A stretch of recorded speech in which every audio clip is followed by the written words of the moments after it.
The horror of the strangled face was bad enough, but it was not Mr. Crest's tongue that protruded from his gaping mouth. It was the tail of a fish. The colours were pink and black. It was the Hildebrandt Rarity.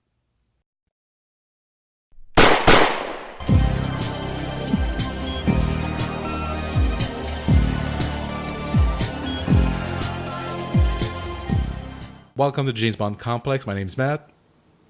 I'm Edgar. And we are a James Bond podcast where we take the James Bond phenomenon apart from Fleming to the film and everything in between. Ooh. Of course. And now we are at the second episode where we discuss the short story collection For Your Eyes Only. It's the concluding episode. It's a two-parter. Yeah. Well, we had so much fun the first time for the first three stories we discussed for a little over an hour. We said, let's split it into two, and it also buys us more time to just release more content. Yeah, we're doing this Harry Potter Hobbit style. We had a huge backlog, but we quickly drained the backlog. Yeah. We had like about 2 months worth of episodes when we started releasing them, and now time flies. So we're discussing For Your Eyes Only, a book collection. We're now going to discuss Risico. Ooh, I like that word. Risico. I don't think it's a real word, though. I think not it's just real. It's word. an Italian saying risk. It's a bad it doesn't. I don't think it's a risk. It's mispronunciation of the word risk in Italian. I don't think it's Risico actually. You can almost imagine the character doing that ridiculous. There's a lot. Risico, like that stupid stereotypical Italian. Oh, your brothers, Risico. Yeah, like that exaggerated stereotypical hand gestures and all that stuff. Like, for as detail oriented as Fleming can be, it sounds like he's created a caricature, less so a character. So I think, am I doing this one or you? I think I'm doing yes, because I only had the first one and the last one, so I'm doing the next one. All right. So I think that's that particular synopsis I took from Wikipedia actually. So copyright Wikipedia, I guess. Yeah, I lack time, so I'm sorry. Bond is sent by M to investigate a drug smuggling operation based in Italy that is sending narcotics to England. M instructs Bond to get in touch with a CIA informant, Crestatos, who in turn tells Bond that a man named Enrico Colombo is behind the racket. When Bond sets out to find out more information on Colombo, he is captured and brought aboard Colombo's ship, the Colombina. Colombo informs Bond that Crestatos is actually the one in charge of the drug smuggling operation and that Crestatos is backed by the Russians. Colombo agrees to help Bond by providing information about things as long as none of it comes back to Italy. Bond agrees to help Colombo eliminate Crestatos. Bond, Colombo, and his men sail the Colombina to Santa Maria, where they find Crestatos' ship at dock and his men unloading a cargo of drugs into a warehouse. They attack Crestatos' operation, and Bond discovers Crestatos lurking behind the warehouse, preparing to detonate a bomb to kill Colombo. Crestatos tries to escape, but Bond kills him. That's what happens in that story. A lot happens in this story. This of all the ones we read, I don't know as far as page count goes if this is necessarily the longest one, but I felt this is the one that had the most plot. Yes. Not that that's a bad thing. I do like For Your Eyes. Risico. I think For Eyes Only is longer, but this one felt. I love this. We each have a copy of the book. None of us are opening it to look at the page. No, but I'm thinking because I listened to the audio book. I could actually tell you which one is the longest, because which one took the longest to listen to for the artist. It's Simon West, but that I didn't check his biography. The name doesn't. He's an actor, I think, a British actor. Yes, he is, but I don't remember where. See, James Bond. My name is Bond. See, James Bond. The From A View to a Kill is an hour and 1 minute. For Your Eyes Only is 1 hour and 31 minutes. Quantum of Solace is 50 minutes. Risico is an hour and 23 minutes. And so it's not as long as... yeah. And Hildebrandt Rarity, I'm right. It's an hour and 30 minutes, then 32 minutes. So actually, Hildebrandt Rarity is the longest one. Interesting.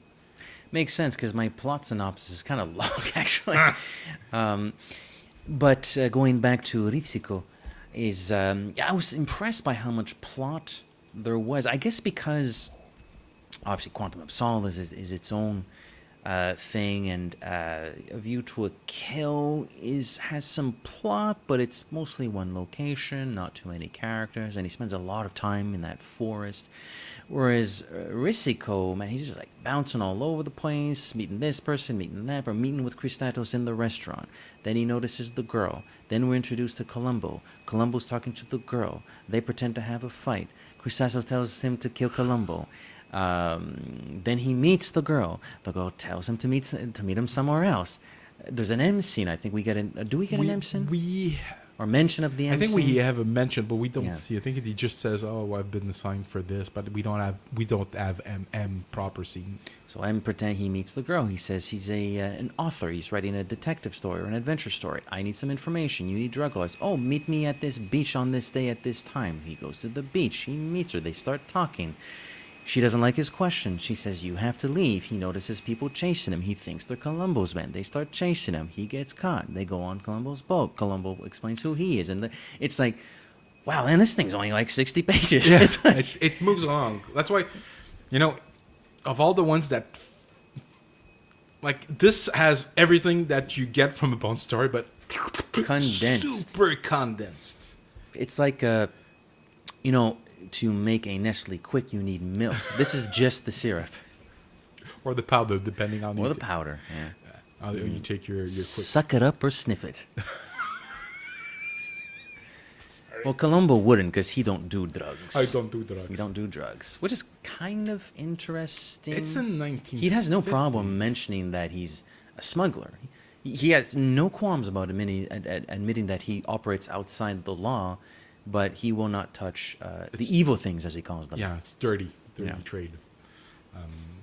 There's a lot of to unpack. I mean, because this is the one story where except for the name, there's nothing that they can adapt. There's nothing to get from, because this is in the movie for Horizon. Yeah, and I was surprised again. Like, apart from maybe Casino Royale and to an extent Live and Let Die, everything Moonraker onward, I've either read only once or a couple of times, and if I read it once, it was a while ago.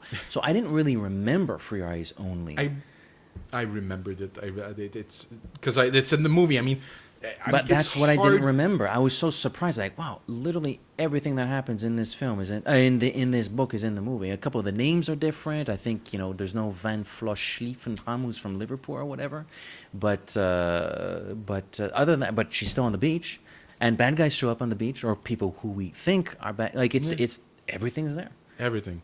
It's Christatos saying, I'm the good guy. Columbo's the bad guy. You have to kill him. And then Columbo saying, no, I'm not the bad guy. Christatos is the bad guy.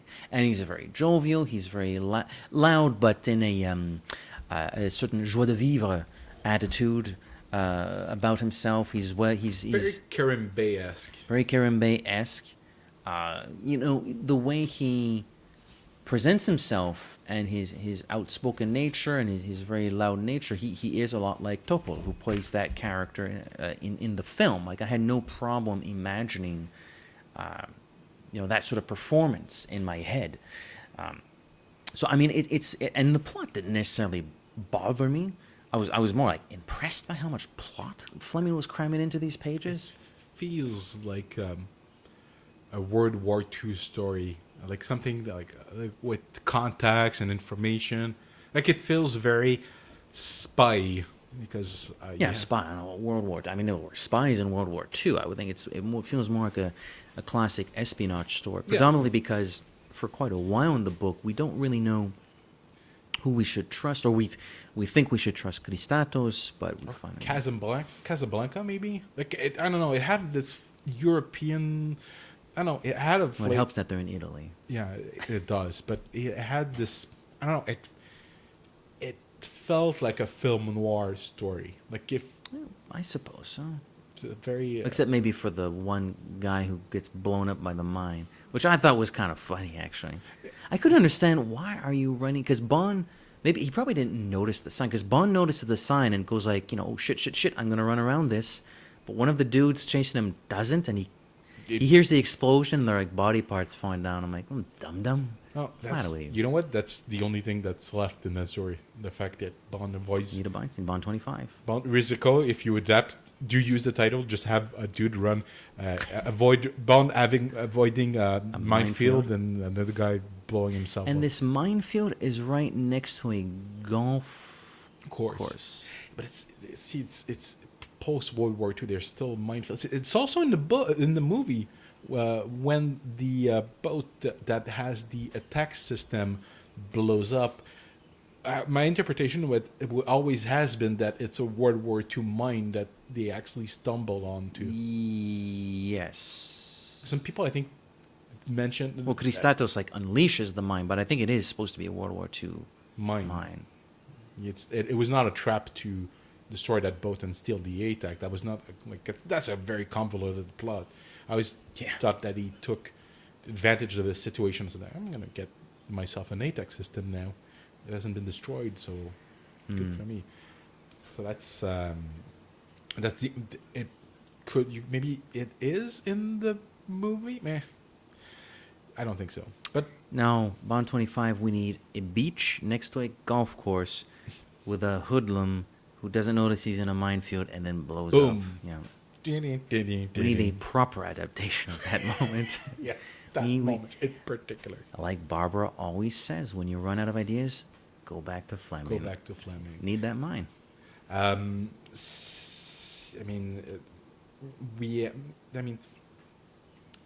I don't know where to start.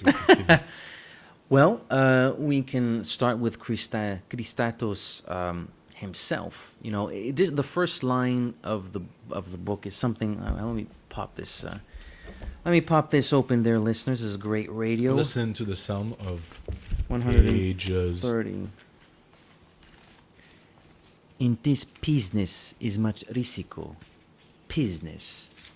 Like even there, you don't have to actually put the book next to the mic when you turn the Okay, pages. You were embellishing. Yes. In this business, there's much risico. Again, Fleming is not creating a character. He's employing a caricature. I thought that was kind of a funny little line to start with, and it's kind of interesting because Bond is supposed to be pretending to agree. Bond was sent by M. Like you said in your synopsis, they're trying to cease an influx of drugs entering the UK. So Bond is like pretending to be a drug smuggler or some sort of a buyer of some sort. It's like a weird reason why they send him in. He's trying to shut down drug traffic to. And Christatos is like the CIA man. Contact, yeah. Right. What the hell am I thinking of? Forget it. I must be thinking of something else. Again, too much plot. And basically, he's scamming. He's scamming not only the British but the Americans too. Yeah. No, absolutely, and assuming probably making a healthy profit on the side. And so there's this meeting in this restaurant, and you can. It's funny because they know Columbo's there, or they think they know, because they see the girl, or Bond sees the girl, and Columbo is like eating spaghetti of all the freaking thing. He's eating spaghetti. You're right. Apparently, I can picture him. At least they keep him a little bit more. I like it a dignified. spicy meatball. It's like, Yeah, that's come what on, man. It's Come on, man, brother. complete stereotype. He's like peeping through a hole or something. What is Columbo doing? How does Columbo see them? Because he sees them. Yeah, I think they're just eating. Or just eating? Yeah. Why am I misremembering the plot of this story? I read it 'Cause, like 3 days ago. The book and the movie. They merge at one point. I guess so. There's even Columbo and and the lady pretend to have an argument. Lizzo, that's also in the movie. Yeah, it's also I in hate saying the that movie. when we record a book episode, but for this one, it is hard. They did a good job of adapting that story within the movie For Your Eyes Only. It is almost completely there. Indeed. It's funny that for all the adventures Bond has been on up until now in this book, it's as I can recall, it's the first time that Bond presents himself as a writer of some sort. You'd think Fleming would have done that maybe a little bit more often. Yeah, but- you actually you picked up on something I didn't notice, but yeah. I was reading that and like, oh, I'm a novelist. I'm like, shit. How come he hasn't done this one before? The Secret Life of Ian Fleming. It was actually really James Bond. But before the lady leaves the restaurant, Bond gets to intercept her, so he pretends to be this novelist. And he wants to... I guess that's what most authors do. I mean, or actors. You know, we have the example of good old Sanchez. My goodness, what is wrong with me? Who plays Robert him? Davi? Robert Davi, who actually spent time with drug lords to sort of figure out how they behave and whatnot. So I guess artists. So when you cut off the arm, do you use a chainsaw or a knife? When you whip your woman, is it 2 whips or 3? You know, it's 13. See. So, and then she tells him, "Oh, we can meet. That's fine, but at another place, another time." No, that's not how she would say it. Another place. Another time. No. Another place. Another time. Then there's like couple pages where Bond is... What the hell is he doing? Because we don't flash immediately to his meeting with the girl. I think we might spend time with Columbo. He travels. Because as Kristatos and Bond are talking, Columbo is sort of handling people and having tables move so they can actually record what they're saying to each other. Yes. Secretly, covertly, he's controlling the restaurant where they're at. So they're recording. Play. That's all you hear in the recording. Him slurping a spaghetti. Fortunately, no, but It turns him on. that's a funny idea. So no, after the restaurant and after his discussion with Liz, Bond sort of goes back to his apartment, if I remember correctly, and he's traveling to another location. I think he's traveling to... I don't remember where the beach is. I don't remember. But it's very remote. I know when he arrives there, he's surprised that there's even a little vendor there offering some refreshments because there's nobody on this beach. It might not be the high season, but I think he's shocked that there's nobody there, and how can this person even make money during high season if it's so dead now? And there's this one parasol. I think there's one person on the beach, and it's the girl. It's a girl. You know what? I noticed something. The meeting is for 3 o'clock. Bond shows up a few minutes early. It's 2:55. They talk for about 20 seconds, and then there's a comment about it being 3:30. I'm like, what? Did they like screw on the beach before the interview? He or- just stared at her and drooled. I don't know. I don't know why that struck me. No, they might have made out. I mean, I don't know. It's gonna be a weird. That's gonna be I'm cutting that part out. Oh my god. I don't know. You picked up on something I didn't pay attention It's to. just the detail, but Fleming is so good with detail. I thought that was kind of weird. I might be misremembering it. Maybe there's more. Maybe it's not 3:30 when Bond checks his watch. But he comes early. Something hit Like, me. I'm like, she- what? He asked her like 2 questions, and like 40 minutes went by. And her replies are pretty curt. Like, yeah. Then we get my favorite part. The chase. Dude. Well, specifically the dude that gets blown up by the mine. And it's hot. He's at the beach. He's wearing a suit and tie, and he starts running, and he gets hot, and like I'm choking. So he removes his tie, puts it in his pocket, keeps running, sees the sign, avoids it. Guys, hears the explosion. He notices that there's blood flying everywhere because somebody blew themselves up, and he notices some Divers Yeah. coming out of the water, I believe. and one of them They is ask him for help. actually Colombo. Enrico Colombo. Enrico. What's his name in the movie? It's not Enrico. It's something else. Just Colombo? Colombo. Yeah. It's like the actor playing him. Who he plays him? Topo. Topol Tremblay. That's his name. It's a French Canadian. Topol. Topo La Flamme. So yeah, and he gets knocked out, and That's funny. They knock him out, but they're not the bad guys.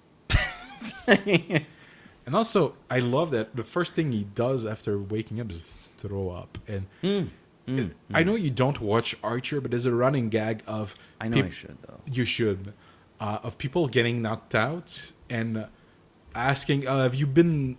How long have you been unconscious? It's really bad for you."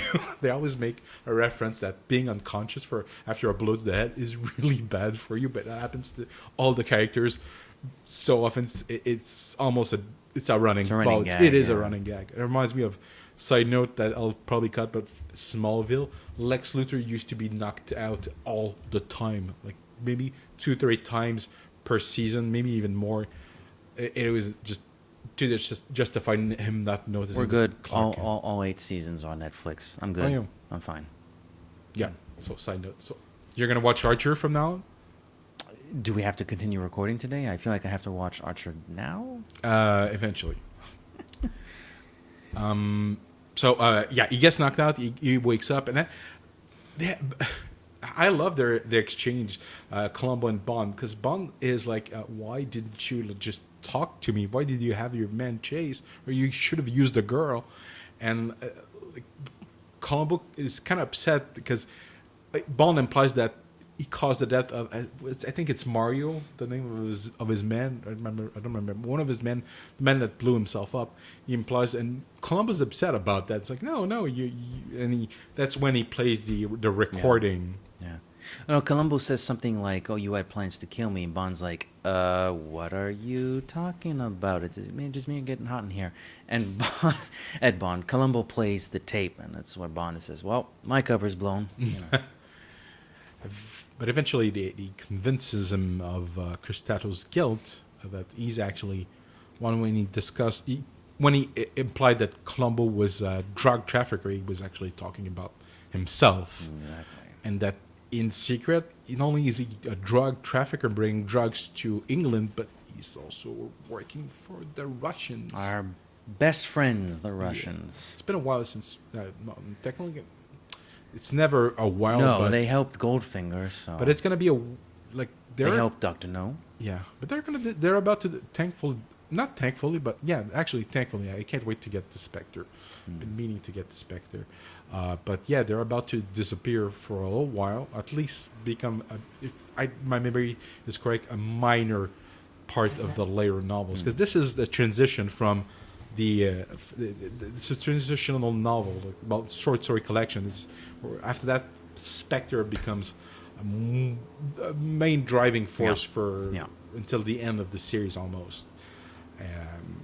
So now that Bond and Columbo are the best of friends all of a sudden, I love how Columbo is like, no heroin. you should listen to the audiobook, because Simon West, the actor who does it, it's a fantastic. Bond and Columbo are besties now, and they're going to do something that we see in the film. They are actually going to go on a boat or on a warehouse boat. No, a warehouse. Buy boat to a warehouse, and blow some stuff up. They're going to counterattack Kristatos' moves.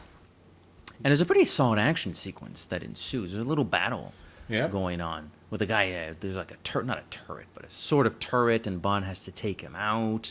And oh man, something else: the huge thick rolls of paper, which are in the film as well, although briefly they're in the book too. I thought that was kind of. They really did take everything from. They this. really drain that particular story. They use elements. Most of the elements for your eyes only short story, but they drain Risico of all its resources, except for the name. There's nothing left. And I like like the a little blow- battle that happens. I like it when little armies face off. That's fun. I like that. I like that too. And so a bunch of people get killed, but not so much on Columbo's side. I think a couple people lose their lives. But through all this chaos, Bond notices like, what's his face? Christatos. Who's like looking. What is Christatos? He's next to a car. Yeah, he's about to like blow up the warehouse, but Bond catches him. I think he's in the car actually, and just guns him down. And the way he falls, it's like he's signaling a turn, and But the car doesn't turn. There's a little line where Bond says, "Oh, the car's gonna turn here." I mean, the body is obviously shifting, and like the car apparently just keeps on going. no, I thought it was. I thought it was just the way he fell. It looked like, cause I know some. I've seen that in. You've seen dead bodies. No, drive I've cars. seen people signaling a turn while driving because their lights are not working or didn't have lights. I've seen that in one movie, and ironically, a Columbo movie, the detective Oh, Columbo. yeah? Just I wa- one more thing. Yeah, he's driving, and he's not a good driver, and the instructor tells him, "You didn't signal." And so, oh wait, oh, okay. And he signals with his arms. I'm like, oh, people used to do that. That's weird. Right. So my guess is just the way he fell. Like it looks like he's signaling. And so Christatos drives off into the. I was about to say sunset, but it's sunrise. I think it is. Yeah. And all's well that ends well, man, because they've smashed Christatos' operation. Mm-hmm. Columbo barely lost any people. And Columbo also says, "Oh, you know that woman I got? Liz. You know, you can have her. It's fine. It's fine. You can poke a hole in that. That's fine." Bond says, "Thanks, bro." Wait. He has a line. Hashtag besties. I am also. I also am uncivilized. I have no wives, but I have so many friends. Just as Lizzlebound, she will not need to receive any instruction in this matter. Liz Bum. That's right, Liz Bum. All right. I mean, leftovers. I don't think it. There's two things left: the title itself, which is, you know what? It's Well, always, nobody says business in the film. Yeah, and the guy blowing himself. But there's something that always bothered me. In A View to a Kill, there's what's his name? The guy who handles the mining operation.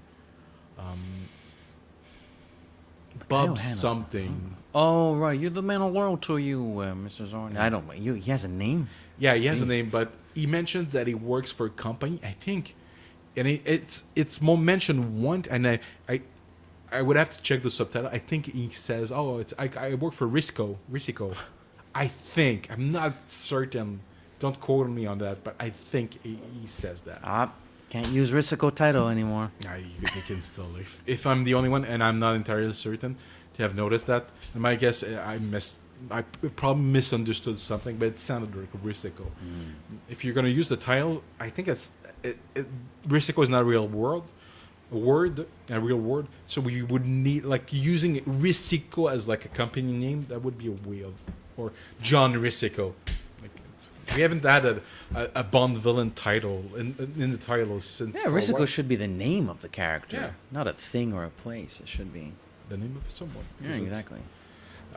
So there's nothing left besides those minor elements to drain for a movie. Yeah, no, pretty straightforward. Maybe a little bit too much plot, but at least it flows at the very least.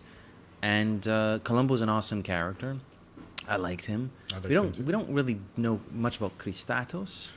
He's really just there at the beginning, and we don't really see much of him at the end. We see him from afar, and he gets to the car and shot, and he did. He's an opportunist. I mean, he's gonna use everything to get his way, no matter the cost. I mean, he uses the Americans as well as the British, and honestly, also the Russian. I don't think he has any No political scruples. affiliation. Yeah, no scruples. The guy's just, I'm gonna get the drain people of wealth and resources for my own pleasure. I have no political affiliation. He seems completely morally bankrupt. Absolutely, just like the best traffickers are, the best bad guys are. That's pretty much. I can't get these stories straight. That's a view to a kill. Yeah. That's Risico. Risico. I think I can't remember it because it's not a Bond film title, so that's why I can't remember it. Now we're perhaps the weirdest title, the Bond story, that's hasn't been used for a movie title. Oh, yet. you mean the Hildebrandt Rarity? Yeah. Although Hildebrandt Rarity does show up in Spectre, isn't it the name of their safe house in London? Hildebrandt is the name of the safe house, Yeah. but that's about it. That's pretty much it. Can't use that one anymore. So let's fill the listeners in on what transpires in the short story titled The Hildebrandt Rarity. James Bond is doing his best to enjoy some downtime in the sun in the Seychelles, following a recent mission. His current pastime involves hunting a stingray, and he definitely ensures the animal gets the point when Bond finds him. With the hunting out of the way, Bond is approached by friend Fidel Barbie, whose family owns several islands in the area, to join him on an expedition. Brash, loudmouth American Milton Crest is sneakily using his position as an oceanic philanthropist to enjoy time out at sea with his wife Liz on the Wave Crest, their private superboat. The latest feeble attempt at gaining notoriety is a hunt for a very special poisonous fish that the Smithsonian wants as part of its heritage. While the Wave Crest and Liz are beautiful and make one want to stick around, Milton is not. Easily irritable, aggressive in his demeanor, Bond even suspects him of conjugal violence towards Liz, who always seems a little bit nervous around him. A captive woman, perhaps? The assignment goes relatively smoothly, and as odd fate would have it, Milton, of all people, is the one to actually find the specimen, much to everyone's annoyance. After an awkward evening of celebration with as much alcohol involved as petrol needed to operate the Wave Crest, death strikes.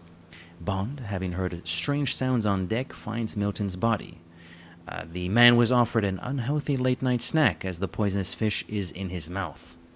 Bond tries to figure out who between Liz and Fidel could have committed the crime. Both had different motives, but each plays the part of innocence to a T. It is only on the last page, once the Wave Crest has reached shore, that Fidel makes a comment about the Smithsonian will still want their fish despite the tragedy that 007 clues in that Liz is the likely perpetrator. Push a captive person too far, and they put matters into their own hands to escape. And thus ends the Hildebrandt Rarity. Very good. I love the snack. Late night snack. Yeah. It's the only little joke in there. I'd say. I mean, at this point I had already done A View to Kill, the film. I had done From A View to a Kill. Then I mistakenly started For Eyes Only. So by the time I did this, I was just out of energy, out of jokes. I had nothing. So yeah, here's a funny one. This is a funny one because Bond's not on it. He's between missions. Mm-hmm. This is an adventure that happens between missions. He's just finished an assignment. He's going to, in a few days' time, it's already been about a week, I think. And in a few days' time, he will go on to another boat to go to buzz off to some other corner of the world to start another mission. So he's really not doing anything. Although I love the way this one starts, because of all the things Fleming tends to describe, he seems to have the most enjoyment for underwater sea life. It is beautiful. And we got a little bit right here. Honestly, it is... those passages reminded of my only time that I went snorkeling, and it's so beautiful the way he describes little communities of fishes and crabs and other aquatic beasts. It's just pretty, and he's taken with those creatures because he wants to protect them, but at the same time he's like, yeah, those are just fishes. Why do I feel like this? They're so protective. And he thinks he's ridiculous. There's later in the book when they find the specimen, I forgot what the name was. I didn't put it in the synopsis, but when they find the specimen, after a little bit of searching, The Hildebrandt Rarity. That would make sense. Wow, that's a little... We're keeping this in. I have no shame. So once they find the Hildebrandt, and they're going to... Milton has this plan to essentially dump a form of poison which suffocates the fish. And it's at that moment that Bond, I guess you could almost say, catches himself off guard because he realizes that he's pitying these fish, which is kind of an interesting passage to read in this early 21st century when we're trying to be so sensitive about things that during Fleming's time we wouldn't have been sensitive at all. So it's kind of weird having Bond going like, what am I talking about? Why am I worrying about these fish? So I know, but I have stuff to say on the particular fishing technique they use, because I always try to find the original inspiration from Fleming, and sometimes it's easier, sometimes it's harder. And this one, I knew the fishing technique that he uses.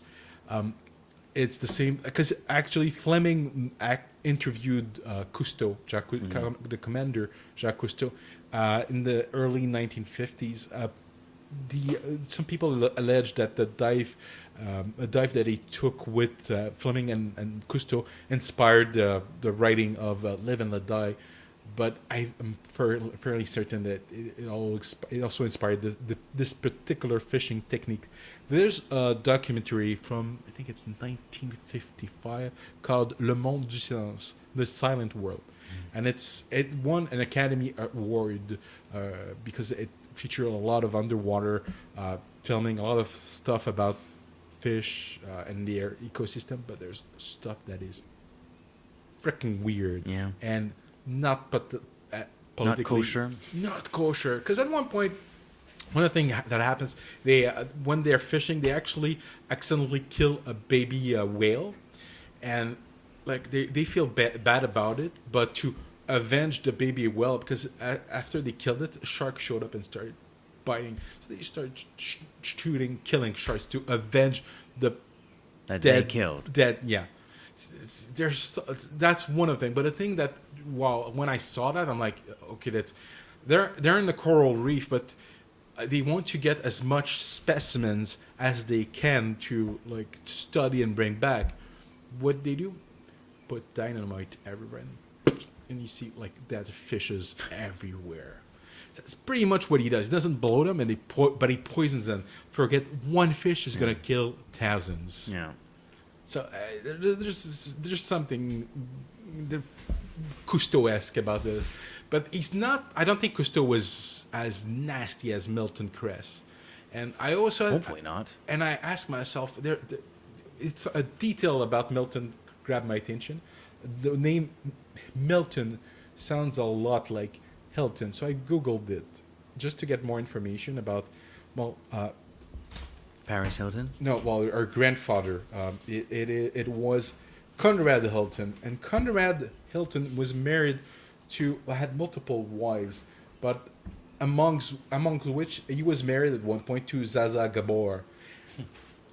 In the 1950s, the marriage didn't last very long. She divorced him, but the thing is, she had one child with him, and according to her, it's a rape baby.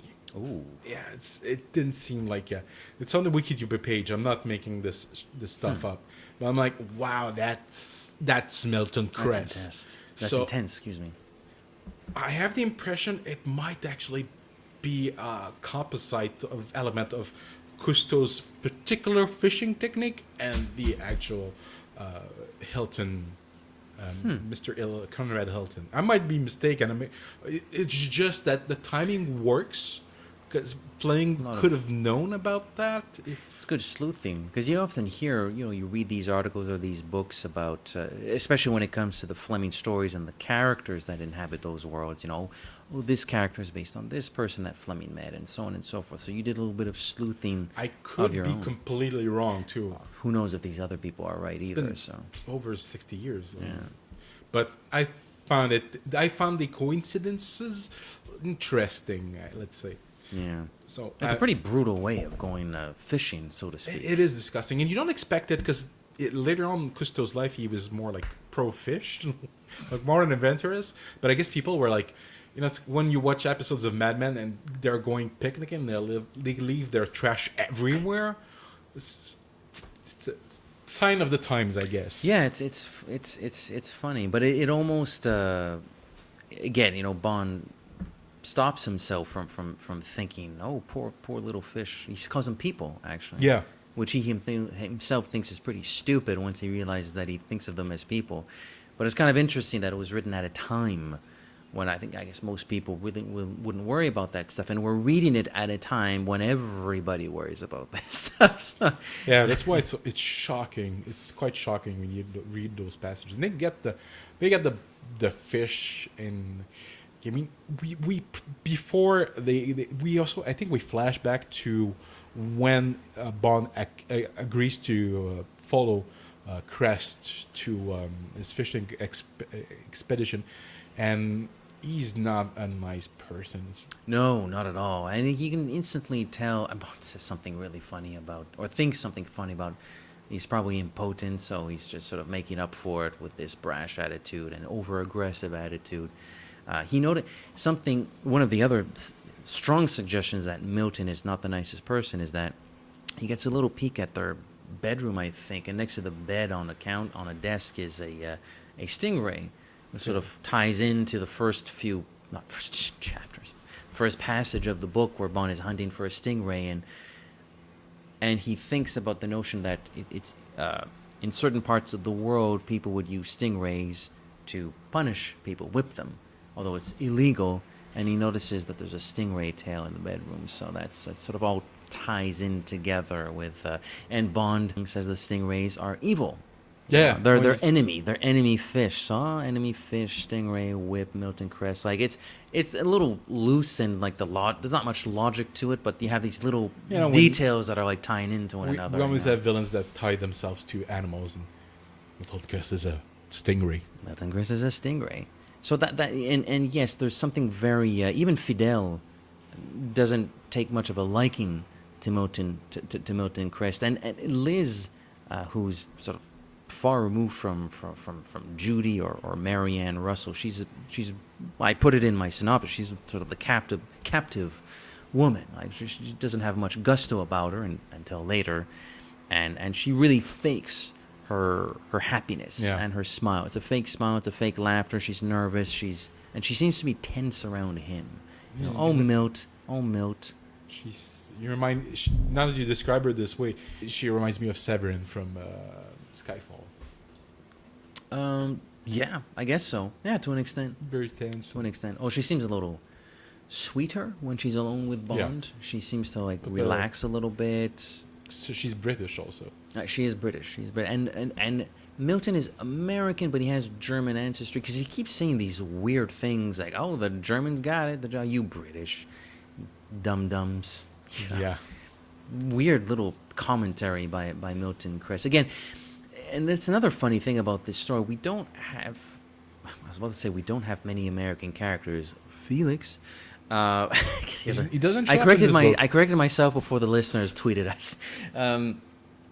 But this is like, whereas Felix is like the awesome American. Americans are cool. This is like the other version of how you would interpret. American. Yeah, the ugly American stereotype. He's such a stereotype. I mean, stereotypes. What is a stereotype? It's not real, but it stems from a kernel of truth. Like it's an exaggeration of a kernel of truth. So the ugly American is basically what Milton Crest is, and he really he loves describing why he's successful and how some of the steps he had to do to gain this success and this notoriety, and like it's like one of those things where you can just see everybody around the table going like, "Ugh, he's going to talk about himself shut again. Shut up already!" Like, you're successful. We know. Yes, you have a big ding-a-ling. Yeah, or in this case, probably not really, but you have a lot of stuff. Exactly. I mean, although from Fleming's description, the boat is pretty awesome. I mean, Bond is impressed. But he likes the boat. Awesome. And even I, when I was reading it, I was like, that does sound like a cool boat. I would actually mind using a boat like that one of those days to go fishing or... Fishing? To go fishing? Well, I don't know. That's not a cruiser. Fishing, but exploring the sea or 100 something. feet long. It's a cruiser. Okay, whatever. And then so we go off on this little expedition, and again, it's just a funny little story. We go on this expedition, like nothing really happens. They're just like swimming around a little island looking for this fish. There's one murder, but it's not at Bond's hands at all.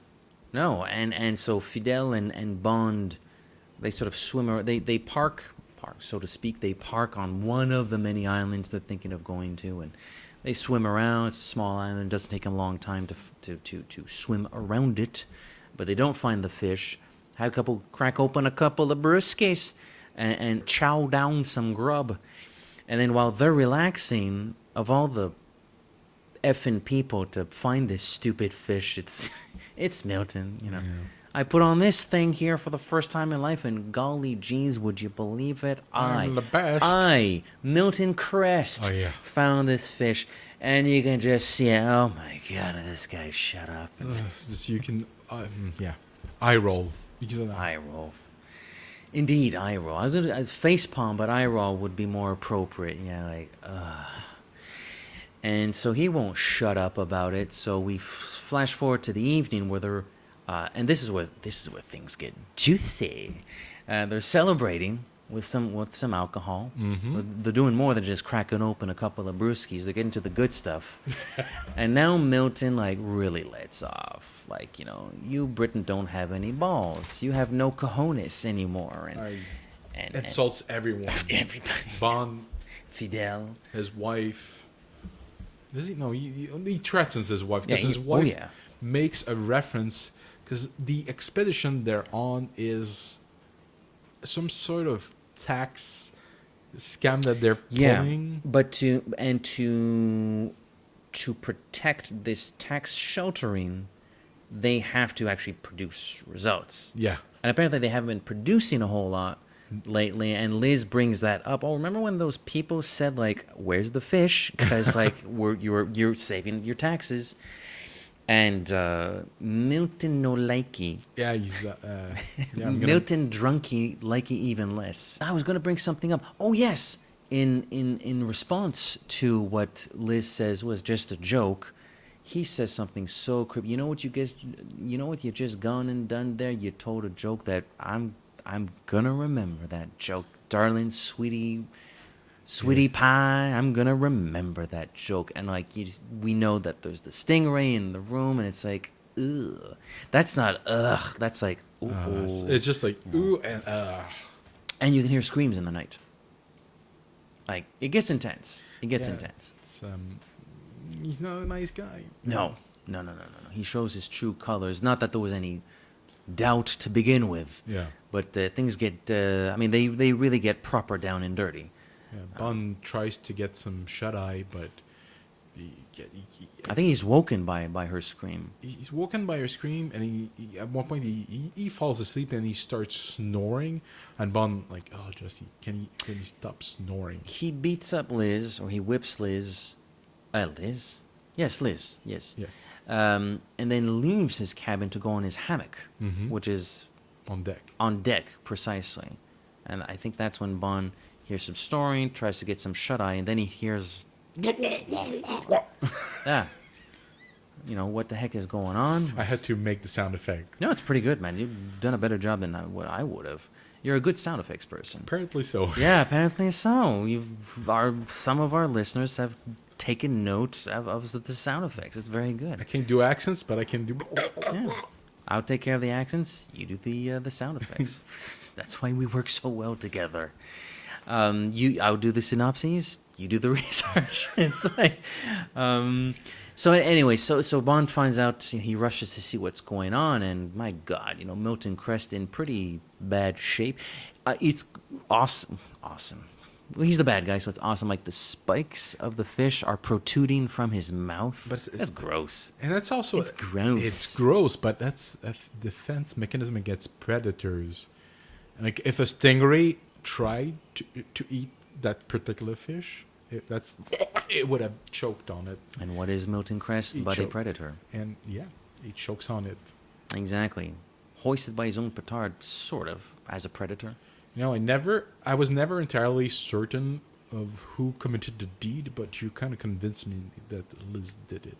Although I love when Bond... Oh, I didn't know convincing. It's Bond's... Yeah, and again, the story ends. It's not... Like, Liz isn't going to jail. And we don't know what's going to happen. It's just that little I mean, Fidel could be a great actor, and he knows exactly, and he did it, so he's sort of like just pretending. But the thing he says about the fish and the Smithsonian that will be hounding them to get the fish, it does strongly suggest that Liz is the one that's. It could have been him just being like, yeah, the fish. Like it, but still, you convince me. But I love when Bond is trying to see. He's thinking of who did the deed, and he thinks about Fidel and says he could imagine Fidel coming to him. Yeah, it's in French. So I'm taking a little bit here, saying it in French. Je lui ai foutu son sacré poisson dans la gueule. That's a good line. Bond knows a lot of French. He talks a lot of French in Casino Royale. And Fleming, I think he lost his Fleming virginity was a cunning to linguist. you think he's lost his virginity to a French lady. I'm not necessarily certain, but he went to see. He loved France for many Qualities. Assets. Thus, I mean, No, it's not the end. Like he cleans, like he finds the body, and he could have like rang the alarm, yes. but he's gonna be caught in this, and this person is piece S. So I'm just gonna. He dumps the body, and he kind of makes the scene look like he fell off board. The hammock broke, or there's any other hammock broke, so he like tumbled overboard or something like that, which sounds like an awkward way to pretend things would have happened. Like, where the hell is this hammock? Is it literally just hovering over the water? I don't understand. But apparently, this is the excuse they're going to use. And so Bond does a little bit of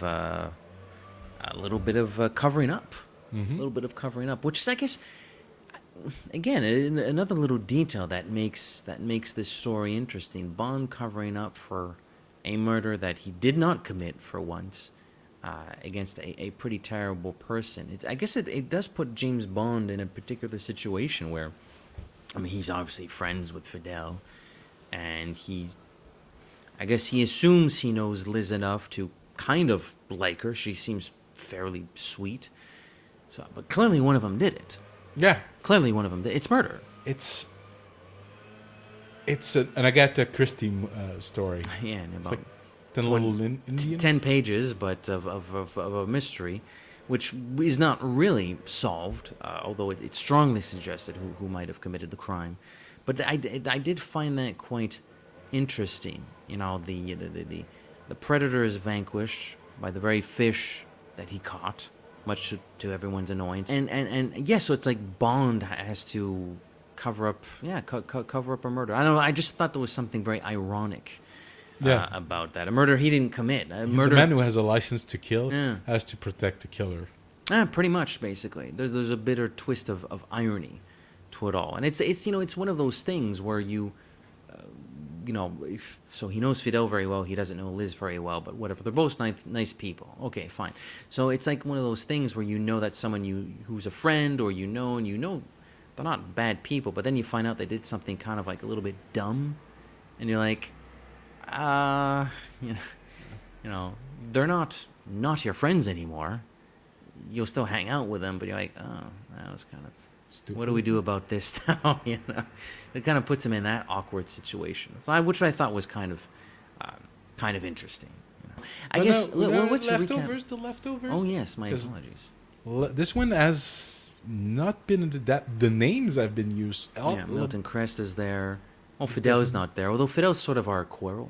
Yeah, the whipping, Lupe is basics, but the title isn't used, and the idea of a villain, like there's a murder mystery.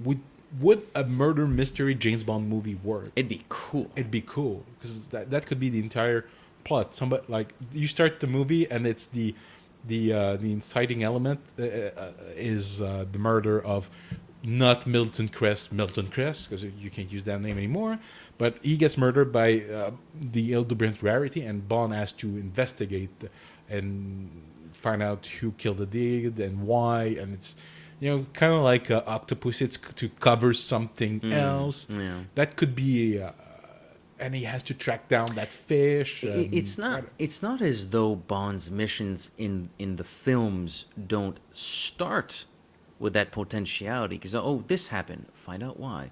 009 was killed. find out why. There's always the promise of that, A but good they mystery. never deliver on it, or Yeah. they rarely deliver on it. They always have these sloppy mysteries. They need to get, and I don't want to discredit the Purvis that way, but they need to get somebody who can write an actual detective story to do one of those movies one of these days, Yeah. and create a And, real. you're gonna have a couple, set pieces in there. It's a Bond film, but let like a really gripping mystery hold it all together. Yeah. That would be fun.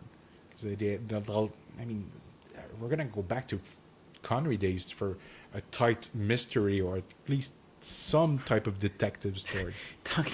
Doctor No's the closest one, and the beginning of the movie tells you, oh, Doctor No did it, and that's the closest we get to a mystery, Yeah. or a detective adventure, if you will. No, I agree. It would be fun. Again, the Bond films have to compete with Marvel and Star Wars and this and that, and they've had to compete with a lot of other big time movies for decades already, which is why the emphasis is on the action as opposed to maybe a bit of a slower burn mystery. So I don't know if the producers would ever have like the I don't want to say courage, but the daring Yeah. to take that route for just one film. I But don't if see why they couldn't. I mean, you can do a tight plot that has traveling, good characters, sexy woman, but have a solid mystery. yeah. So have Bond be a detective and not like Quantum of Solace, where he goes somewhere, kills somebody, picks up a plot element via computer and moves to the next place, kills somebody. He's basically becoming Jason Voorhees, murdering his way in that movie. Or even A View to a Kill, the film, where it's like, oh, right, so at the start of the movie, we don't know what's up exactly with these microchips and these horses, but it's like everybody knows it's Max Zorin, so they're just going to find out why it's Max Zorin and how it's Max Zorin. So they snoop around a They little bit. tried that also in The World's Enough to make us believe, but you have to have more than two suspects, and modern audiences are sharper than they were in the 1960s or even the 80s. I think you can give give us a little bit more. And I think it would surprise audiences as Yeah. well. Give something a little bit different. You want those Bond ingredients to still be there, but you can switch the formula. And you know what? They could actually end this a liberal adaptation of the Hildebrandt Rarity, and you don't know who killed fake not Milton Crest. No, it's completely Bond confronts the villain, and I didn't kill that guy. You found my plot to take over whatever, but I don't know. I didn't kill him. Ba-dum, ba-dum, ba-dum. It's either another mystery for another movie, which I don't think, or just you have another ending where you have Bond confronting the real killer, and it's somebody you don't expect. So it's his wife or something like that. Oh no! You end the movie. They never do this, but you end the movie. I like the good old days. They're lost at sea in their little orange dinghy, and then the Bond girl said something that suggests she killed him. Oh, that's even better. They wouldn't do it, but it would They be kinda would. cool. They in this day and age they would, and I don't know if they have the cojones to play with the ingredients that much. and he sends her to jail. It's like Mistaro. He would. It'd be cool. It'd be cool. Be different. If they're listening, Listen, please. we like to think they are. We hope they are. We're eventually. making an entire Netflix show and amusement park for you people. Eventually, we'll do a part 2 on this one.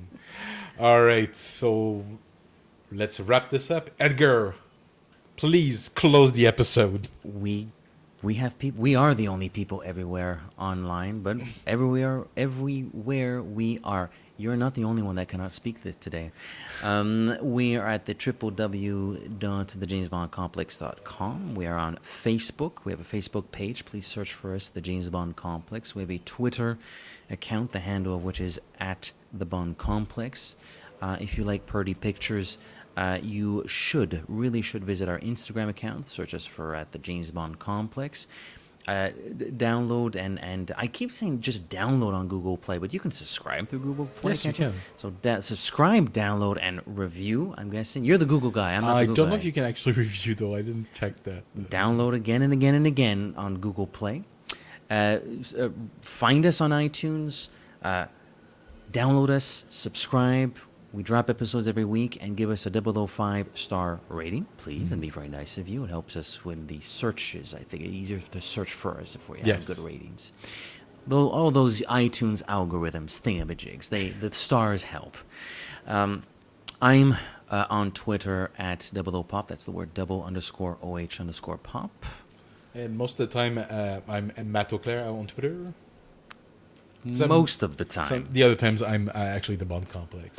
Very Really? rarely. I'm also at the Bond Complex too sometimes. How can this be I happening? was wondering why those tweets are. I don't remember tweeting that. Just as James Bond is wont to return, so too will the James Bond complex with the movie adaptation of A View to a Kill, 1985's A View to a Kill. Merci et à la prochaine. À la prochaine et bonsoir.